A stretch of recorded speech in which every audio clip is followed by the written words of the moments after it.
like, and how do I define that for myself? Yeah. So. Wow. Well, what was the meetups called? Was it like an organized group, or was it just like kind of an independent thing, or did it have I cannot remember what the women's group. The main like leader ended up moving to Denver soon after, so that fell off. Okay. But there was still like that community. It's still here. Right. Right. It's Yeah. somewhere. Yeah. It is here. Yeah. A lot of it was like a big polyamorous community, so I was like learning about that, and I was like, what is that like? And that was also really interesting. And Whole world there. whole world. Whole world. But yeah, I don't. There was no like real name to it. It was just like a community of people. During this time, I was just curious. Did you find yourself as you started to express more? Did you ever go back to painting? I never went back to painting. Really? You never went back to painting. Even now. No. So you haven't painted in what, years? I don't. Paint. I painted our fireplace. That doesn't count. I painted my bedroom walls. No, that's not what we're talking about. That's not the same. Like, that counts, right? Did you feel... Well, but I'm curious. So then, what led you to jewelry making? Yeah. So... Is that like, timeline-wise, is that where we're at now? Or is there anything between... No, I mean, this is... Pretty present now, right? Yes and no. So, I had this moment, I guess this is now like 2018. This was 2018, where, you know, again, figuring shit out, figuring myself out, all of that. And it just, a lot of things seem to just like come into my head. I don't know, can't explain it. Mm-hmm. But the idea came into my head of like making jewelry. And ever since I was a little girl, I've had a huge love and fascination for jewelry. I mean, I remember, like, I would ask my mom to take me to, like, I mean, James Avery, love this shit. There was this one place in Houston, like, I think it was just called, like, 925 Silver, and, like, loved it. Like, it's just this giant place that just had a bunch of jewelry, and, like, I love it. Like, I loved jewelry ever since I was a little girl. And I was also the person who has always had the best jewelry, like, amongst my friends. Like, I'll never forget, like, one time when I was still living in Houston, I was living with my best friend, and her friend, I was out of town or something, and, like, I came back home, and she was like, I'm not gonna lie, I went into your room and I was just like looking at all your jewelry and like, you know, just excited to like see what I had and stuff. And I just like have always had good taste. Yeah. And it was just a moment of like, why am I not making it? Like, what? Yeah. You know, it was, what? It's very similar to like when you did the portrait and you're just like, wait, why am I not just doing this? Like, I'm really good at this. Why is this not a thing? Just doing this thing? Right. Yeah. And so that idea was like planted in my brain, and I didn't necessarily know what that was going to look like. I've never made jewelry before in my life. And it was July of that year that my mom, my grandma, and I went on a trip for my grandma's birthday to Tasco in Mexico, which is like known for silver. It's a mining town. And it is my grandma's favorite place. She has like the fondest memories since she was a little girl. They would stop there whenever her dad would take them to Acapulco. They would, you know, stop in Tasco. The main cathedral is dedicated to Santa Prisca, and my grandma prayed to Santa Prisca when my mom had breast cancer. And there's like a lot of sentiment there for her. And I've never gone on a trip with my mom and my grandma before. And so I knew we were going, right? And I was really excited, and I had this idea of, like, the jewelry thing was in my head. And I remember one of the things that I wanted to do when I was there was I was trying to meet Silversmith. I was like, I'm just going to try to meet them and talk to them and see if I can, like, connect and, I don't know, just connect with them. Let's see what happens. Because if I'm a jeweler, I should connect to a silver person, like, just right. I was you'll see what happens. Yeah. And so we went on this trip, and it was really, really magical. Like, from the moment that we got there, like, my mom and I met a shaman, and, like, that was wild, right? And, like, yeah. Like, we had, like, this experience with him one night. So they had a temazcal in the hotel that we were staying at, but they weren't doing, like, the ceremonies because it was, like, it's a lot of prep work. And I remember he was saying that his partner, who he does them with, like, she had some, like, family emergency and, like, wasn't able to do it, but he was like, meet me out here at the lobby, like, tonight, and, like, we're still gonna, like, do something. And so we, like, went to this little, like, hut thing, and, you know, he was speaking in Nahuatl, which is, like, a native language, and I don't even know what happened in there. I just remember just, like, crying and, like, you know, feeling close to my mom for one of the first times ever, and it just a really, like, wild experience. And then from there it just, like, continued to wild experiences just continued to happen. I did meet a silversmith and connect with him, and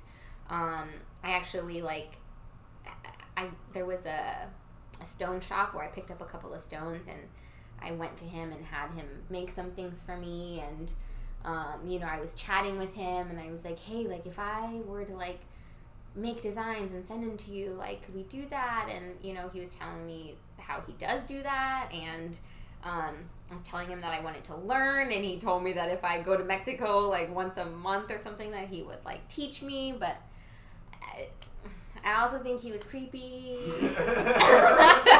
Vibe kind of A little bit of the creeper vibe. Once a month to Mexico. It's like, yeah, you know, maybe not. Yeah, like, I definitely had to block his number afterwards because he would hit me up randomly. I was like, his name was Buffalo. I was like, I can't fuck with you, Also Buffalo. not a real name, but Definitely made up name. Buffalo, for sure. Buffalo the silversmith. Yeah, so I'm gonna, like, block. So, but yeah, that entire trip was, it just, like, reinforced that idea that I had.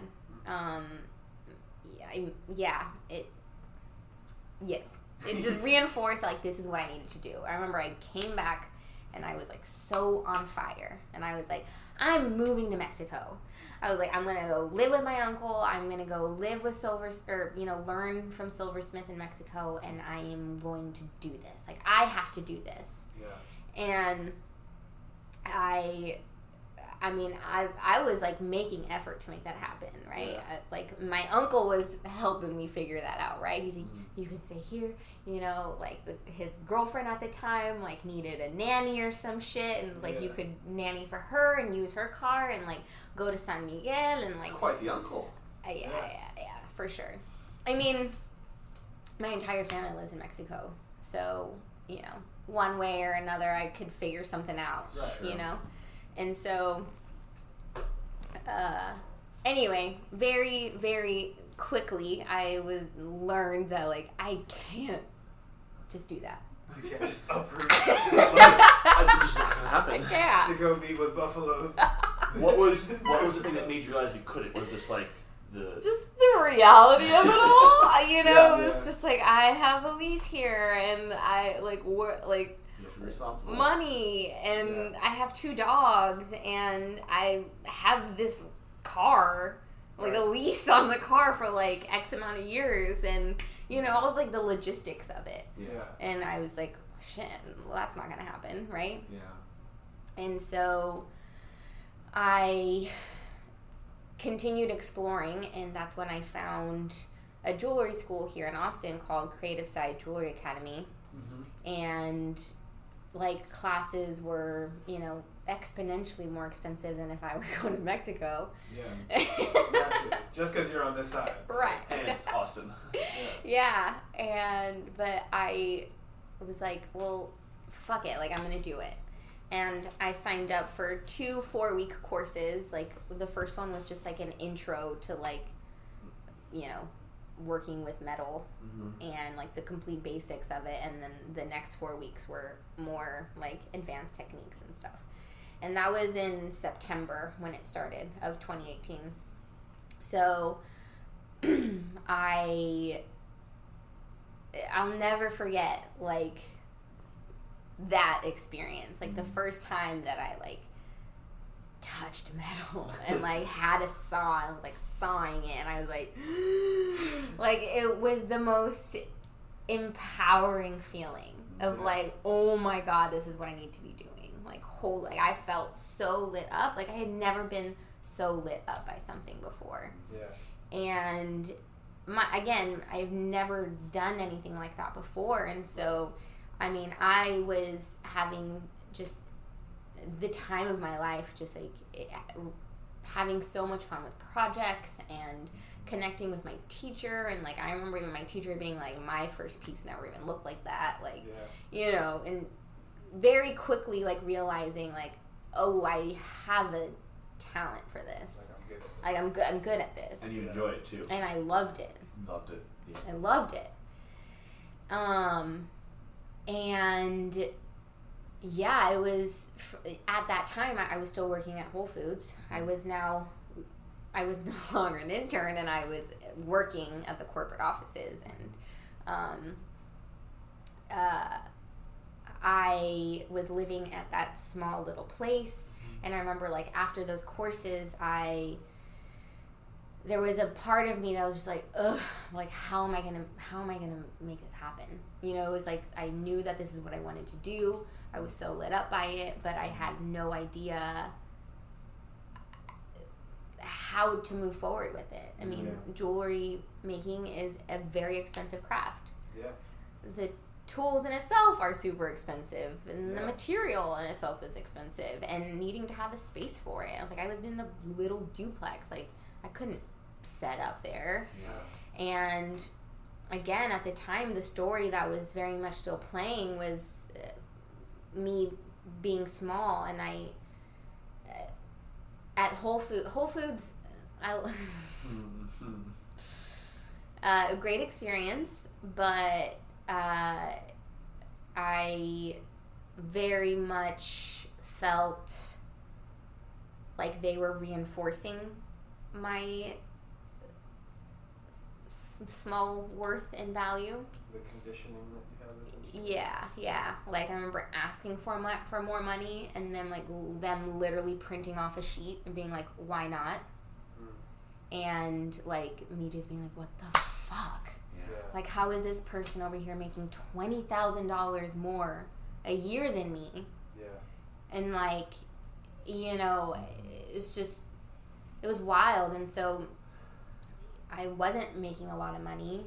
I was still feeling small, very much still feeling like a lot of self-worth issues at this time. And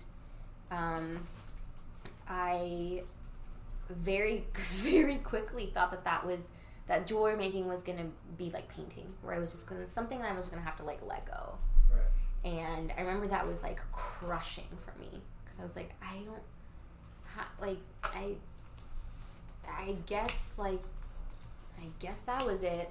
Like that was all I was going to experience with that.